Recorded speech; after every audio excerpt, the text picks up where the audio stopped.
What's up, guys? It is I, once again, Yusuf El Saned, and welcome to the fourth episode of the Movie Monday series. This episode is going to be about my top 5 picks for my favorite Tim Burton films. And guys, I am not the biggest Tim Burton fan. I haven't seen all of his films, so the movies I picked on this list are just the ones I've seen. And I'm not really into his movies because Tim Burton is one of those filmmakers who's known for having gorgeous looking movies and great style, but lack of substance and no story at all. And guys, honestly, if you know me on either my gaming channel or my movie anime television channel, I'm all about the story first and last. And Tim Burton isn't known for his stories, so I'm not really into his work. But the movies I did pick, I do think there's a story there, but he just doesn't have a clear direction, you know. At number 5, we have Edward Scissorhands. And guys, Edward Scissorhands is actually the very first Johnny Depp film I've seen. I haven't seen Johnny Depp in any other movie, but when I saw him in Edward Scissorhands, I was like, who is this actor? I mean, he's really good at performing that silent type character, especially the way he moves and the way how his character is so lonely, and he has these scissor for hands, and he finds people who take sympathy on him and wish to know him and become his family. But all good things must come to an end as the film goes on. It's kind of heartbreaking, and a lot of Tim Burton's works, especially his early films, do have that part of Tim Burton life where he relates to these characters and how these characters are so much like Tim Burton, where they are pretty lonely, they are that outcast type of people, they are the ones who are very unlikely to make any friends. And guys, honestly, I can find something to relate in that as well. And that's one of the things that Tim Burton does so good, is create these characters who are the outcast type, and I really do like them. And Edward Scissorhands is by far the quintessential outcast. I feel bad for this guy, but at the same time, I grew to love him. At number 4, we have Sleepy Hollow. And Sleepy Hollow, guys, is another film that stars Johnny Depp, Tim Burton's boy. And this movie is about the Headless Horseman,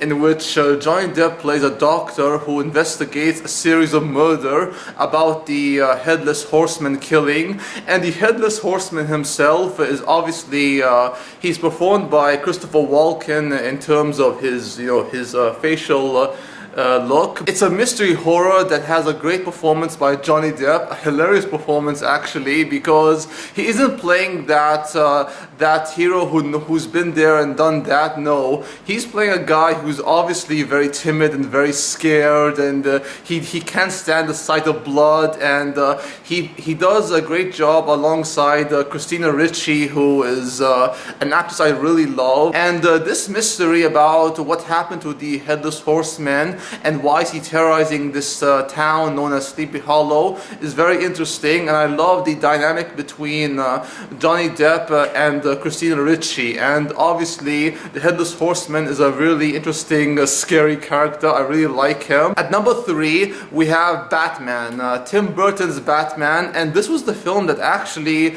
brought a darker, more edgier Batman like we never seen before, and I really love Michael Keaton's take on the Batman in this movie. Michael Keaton's Batman is more of a demon rather than a symbol of hope, like in Christopher Nolan's The Dark Knight trilogy. And I really loved how he brought this sense of darkness in him. Like whenever he's in the room with you, he's going to be the last one standing as he takes you all down. And the Batman is a great character, played so well by Michael Keaton, who is shunned by a lot of people, critics and moviegoers alike, until he proved them wrong, just like Heath Ledger proved his naysayers wrong, and just like Ben Affleck proved his naysayers wrong in Batman v Superman, no matter what you think about the movie. And I really love Jack Nicholson's performance as the Joker. And honestly, guys, people are right when they say that this movie could have been called The Joker, not Batman, and it would make a lot of sense, because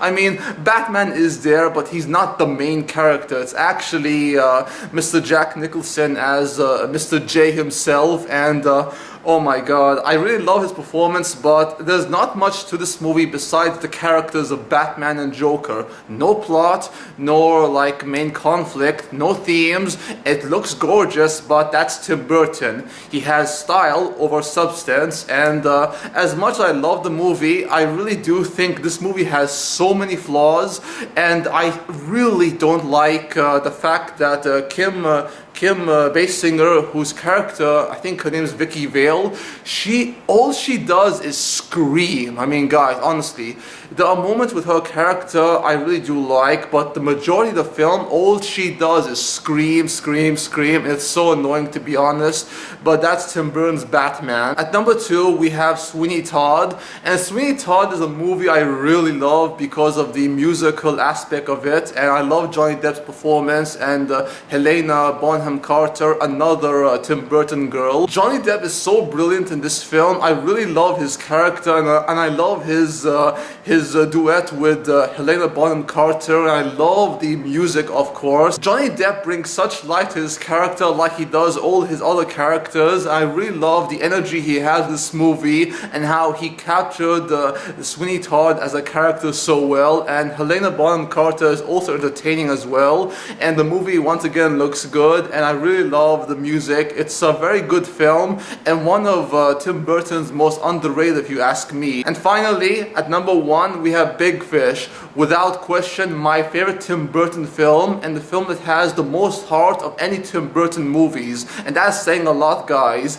It has Ewan McGregor and Albert Finney playing the same character, and he's a man who is exploring his life as he's in his dying bed, and he's looking back at the moments when he met his wife and how he's trying to allow his son to see a brighter, more optimistic future or view of life. The chemistry between Albert Finney and his son in the movie is just so sweet. It's so adorable, especially with his wife, who's played by Jessica Lange, and his wife is played by Alison Lohman as her younger version. I really love this film because it has such amazing actors like Steve Buscemi. Honestly, guys, I just love the magic that Tim Burton brings, especially when he gets his movie right by focusing on the main theme of the story, by not trying to let style overshadow the substance, and that's what really makes a Tim Burton film. No matter how gorgeous the movie looks, it can never outshine the story, and there is a story here in Big Fish, the most out of any Tim Burton movie. This is the film I will always look back on and say, hey, Tim Burton can tell a good story